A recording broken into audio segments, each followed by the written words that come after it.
Welcome to another edition of Ed Talks. I have my friend Jesus Diaz with us. Jesus, welcome to Ed Talks. Hey, great to be with you today. Thank you for having me.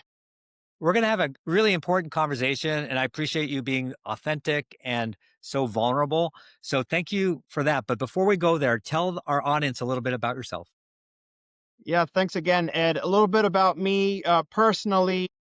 I'm married to an awesome wife, Kelly. She's been putting up with me for a little bit over 24 years. Together, we have four very demanding and awesome boys, ranging from 11, 15, 17, and 21. So they keep us very busy. Professionally, I'm a registered nurse of over 17 years. And in my professional life, I lead and support IT technology and innovation here at Memorial Healthcare System in South Florida. So I have an awesome privilege of supporting the healthcare system from everything technology and innovation. Yeah, and I've seen pictures of your boys. They're like GQ. They're like they're super fit and they're like, very masculine, if I may say that. So we were at dinner at UGM and we're having a great dinner conversation. And we somehow got into, I know what it was. It was near the site where you had a revelation a few years prior there in Madison. And you showed us some pictures of yourself that I didn't recognize you. Can you tell us a little bit about that picture, that moment, and what you did to change? Yeah, Madison is an awesome place for me to visit because it reminds me of a very important time in my life where I made a commitment and decision for myself. I've always struggled with weight loss in my life, and in 20 leading up to 2018, I had to make a decision for myself because I found myself on a very difficult road health wise. I was struggling with high blood pressure, diabetes, high cholesterol, and I was a young 37-year-old individual with a growing family of four boys, and I found myself in a very dark place. So I made a decision to undergo weight loss surgery. But at my heaviest at that time, I was 315 pounds, if you can believe it or not. So I have a picture of myself right outside the Capitol there, Madison, where I made a decision sitting down after a very winded walk around the Capitol, where I said, hey, I need to take control of my life. I've tried a lot of different things, fad diets and such, where I really couldn't sustain results. But I made a decision to partner with a weight loss group here at Memorial and took that decision to have weight loss surgery in October of 2018. Wow. And how much weight did you lose? And also share your height because that's important to know as well. Yeah, so I'm 6'1". At my heaviest at that time, I was 315 pounds.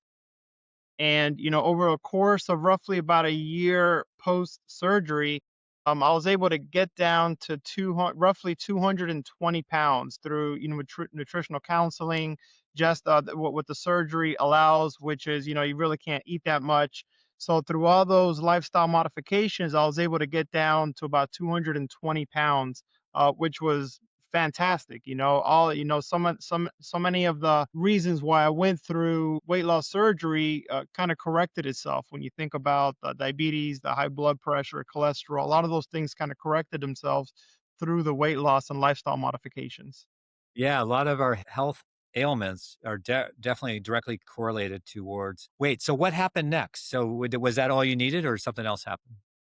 Yeah, weight loss surgery is a tool. It's not a permanent fix because the stomach, as you know, it's a muscle. And depending on how you train that muscle, right, by way of eating, if you adopt and sustain good eating habits, that muscle will train itself to live a very healthy, normal lifestyle. But if you train that muscle in a negative way, meaning build up your tolerance and continue eating because, hey, inside I'm still I'm Cuban, so I still love to eat my awesome Latin dishes, and I still have my favorites that I love, just in smaller moderation.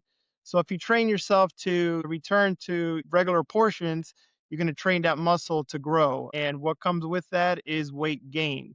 So, over the years, I did train that muscle a little bit more than what I probably should have. So I did experience a little bit of weight gain, especially during COVID, where we did have some remote work and such, so I did fall into a little bit of a sedentary kind of lifestyle as remote work tends to lend itself to.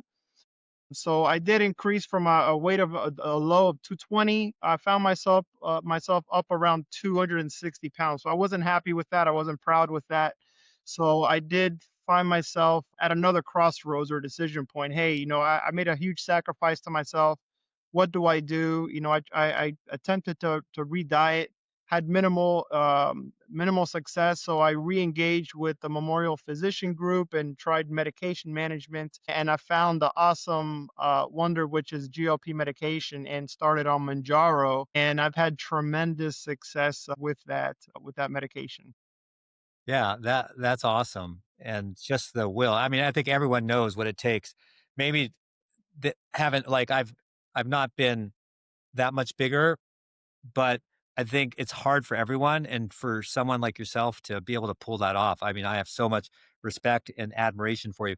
So, Jesus, there's probably some listeners who are hearing your story and maybe in a spot like, man, I need to make that same change. Like you had that thought when you were in Madison walking around the Capitol. What sort of encouragement would you give them and what sort of next steps would you suggest?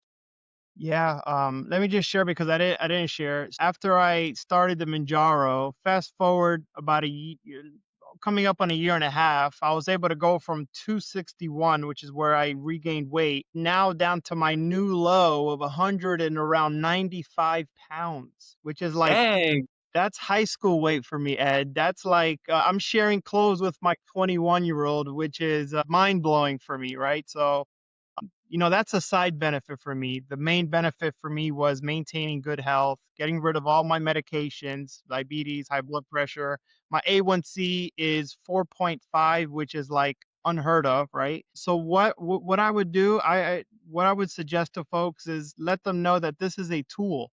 You have to make sure that you're committed here in making lifestyle modifications. This is not just give yourself an injection once a week and uh, throw your hands up. No, you have to make a conscious effort daily in making decisions. And I'm actually on a regimen now, a year and a half later, through my healthcare provider on a every other week regimen. So there isn't a standard playbook.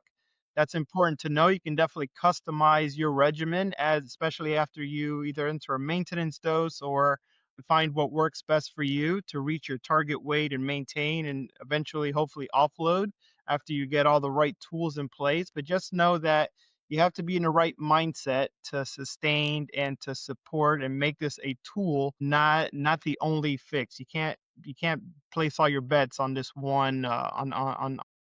Right. Yeah, like you're saying, it's multifaceted, but definitely there's those tools and you combine that with the other disciplines that you spoke about and it can really make a difference. You are a perfect use case, if I may say it that way. You know, someone who's leveraged the tools and had setbacks like we all have, but then you focused on it and look at you now. You're amazing. When I saw you in person, you're like a football player. Like super, like your kids. Like you look like your boys now, and I'm sure they have a lot of respect for you just for the process that you went through and the model that you gave your boys. So, Jesus, thank you so much for sharing because I know it takes a level of transparency and vulnerability, and you do that. I know there's people watching right now that are going to make a change because you shared your story. So, thank you so much. No, thank you for that, Ed. And also important to note that you have to incorporate some level of activity. You don't have to Yes. go hardcore 5 days a week at the gym, but incorporating some level of activity to support sustained benefits and gains here is very important. So, no, thank you so much for having me. I hope this reaches anyone looking to make that life commitment to themselves and just make that important choice for them. So, thank you again for having me.